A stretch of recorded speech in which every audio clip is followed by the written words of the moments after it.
Ajit Doval doctrine जो था, आप उसे जब स्टडी करते थे तो वो बड़ा दिलचस्प था। अजीत दोवल डॉक्ट्राइन को इंडिया जो है हेनरी किसिंजर के साथ, वो कम अज कम उनके साथ कंपैरिजन उसका करता था।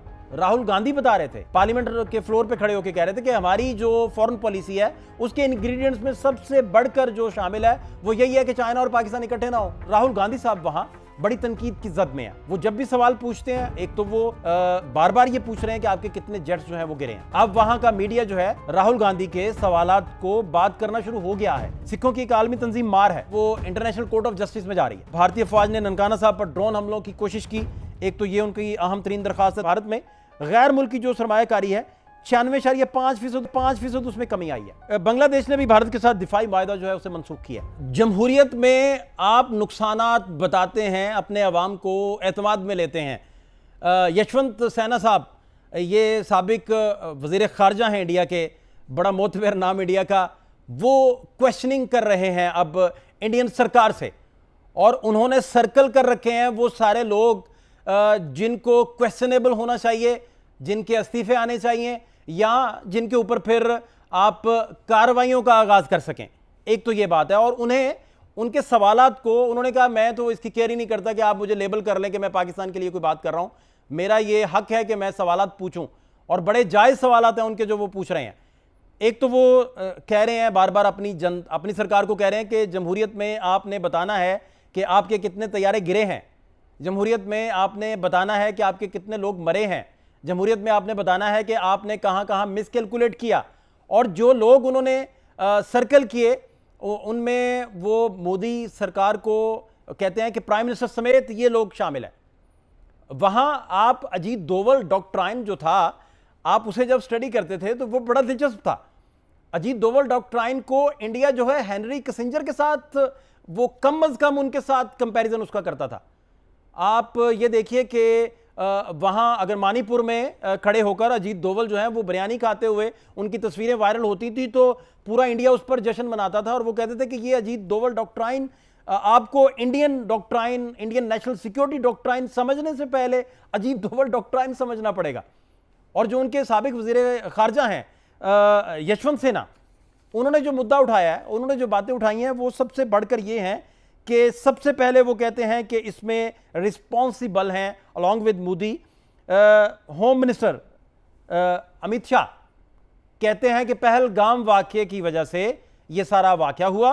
पहलगाम को आज 1 महीना गुजर गया, 1 दिन ऊपर चला गया, तो उन सारे लोगों को कैफरे किरदार तक पहुंचाने के लिए मोदी सरकार ने क्या किया, वहां सिक्योरिटी नाकिस क्यों थी, वहां कोई था क्यों नहीं, फर्स्ट रिस्पोंडेंट किधर थे, पुलिस किधर थी, फौज वहां किधर थी, और सबसे बढ़कर आपकी विद इन सेकेंड्स FIR क्या आप कैसे लॉन्च करते हैं।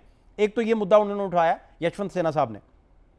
दूसरा उनका कहना है कि डिप्लोमेसी फ्रंट पर जयशंकर को जो शिकस्त हुई है पूरी दुनिया के अंदर, वो सबसे पहले, अब यहां से देखिए कि उनका जो वफूद जाते हैं तो जापान सबसे पहले गया है। आपकी फॉरेन पॉलिसी आप बता रहे थे, राहुल गांधी बता रहे थे, पार्लियामेंट के फ्लोर पे खड़े होकर कह रहे थे कि हमारी जो फॉरेन पॉलिसी है उसके इंग्रेडिएंट्स में सबसे बढ़कर जो शामिल है वो यही है कि चाइना और पाकिस्तान इकट्ठे ना हो। तो पहला वफ्द आप जापान भेज रहे हैं, आप यहां से उनकी इंटेलिजेंस का और इंटेलिजेंसिया का अंदाजा लगाइए। और यशवंत सिन्हा जो है वो कह रहे हैं कि जयशंकर का वो कहना कि उन्होंने पाकिस्तान को बताकर किया था, ये किन नॉर्म्स के तहत उन्होंने बयानात दिए, किन नॉर्म्स के तहत उन्होंने पाकिस्तान को बताकर ये अटैक किया था, तो इस पे ना सिर्फ क्वेश्चन होना चाहिए बल्कि वो कहते हैं इन्हें कटहरे में खड़ा करना चाहिए और प्रोसीडिंग्स होनी चाहिए इनके अगेंस्ट। तीसरा वो कहते हैं कि जो इनका नेशनल सिक्योरिटी एडवाइजर है वो रिस्पॉन्सिबल है इन सारे मामलात का, कि national security advisor Ajit Doval साहब जो हैं उनका डॉक्ट्राइन है, इंडिया का डॉक्ट्राइन समझना है आपने नेशनल सिक्योरिटी का, तो आप इनको समझिए, और ये इंडिया के हेनरी किसिंजर है। इस हद तक ये सारे मामलात हैं। दूसरा, राहुल गांधी साहब वहां बड़ी तनकीद की जद में है। वो जब भी सवाल पूछते हैं, एक तो वो बार बार ये पूछ रहे हैं कि आपके कितने जेट्स जो हैं वो गिरे हैं।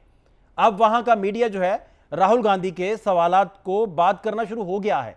वहां डिस्कशन में आ गया है कि राहुल गांधी बार बार क्या पूछ रहे हैं। उन्होंने इतनी बार ये बात की है, जिस तरह ट्रंप साहब जो हैं वो ये बात बार बार कर रहे हैं कि क्रेडिट हमारा है। वहां 2 सवालात का जवाब अब तक नहीं मिलता।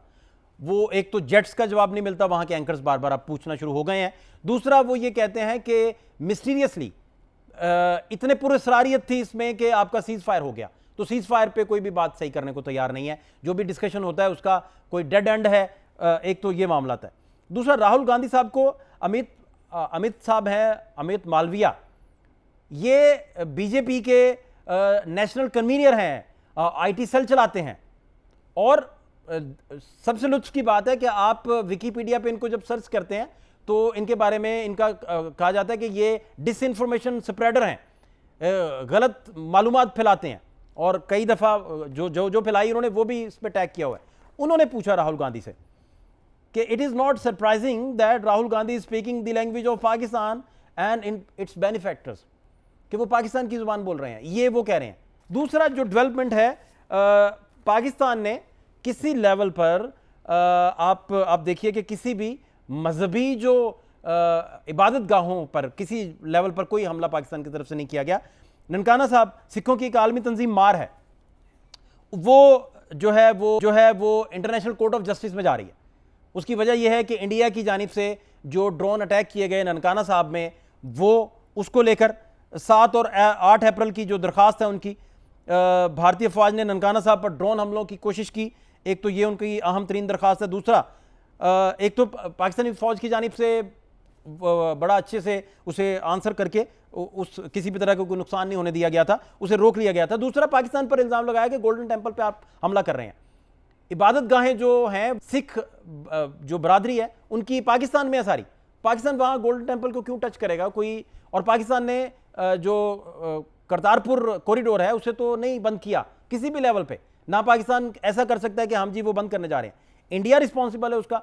अगर सिख बरादरी जो है अपने मजहबी फरीजा अदा करने पाकिस्तान नहीं आ सकती तो इसका रिस्पॉन्सिबल भी इंडिया है। जो इंपॉर्टेंट मुद्दा वहाँ फेस करना पड़ रहा है, एक तो ट्रंप साहब ने ट्वीट करके कह दिया है कि एप्पल जो है वो उस पर टैरिफ हम और ज़्यादा लगा देंगे और उसे बहुत ज़्यादा टैरिफ का सामना करना पड़ेगा अगर वो इंडिया जाके इन्वेस्टमेंट करता है।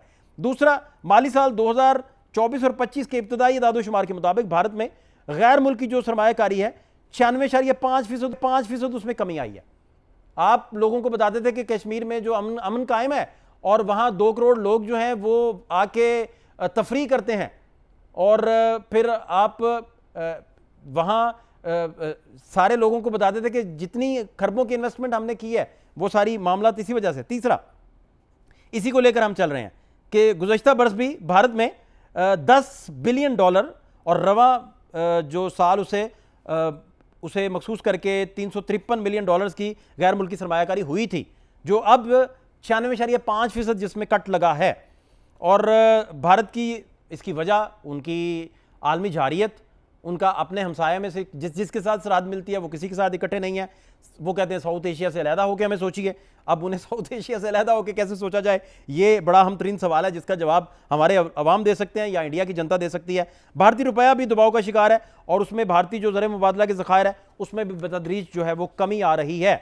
और जंग तो उनका जो बयानिया है और करोड़ों लोग जो वो पैदा कर रहे हैं वो नफरत अंगेजी की बुनियाद पर उस नैरेटिव पे पैदा कर रहे हैं जो उनकी मईशत के लिए बहुत बड़ा धचका है।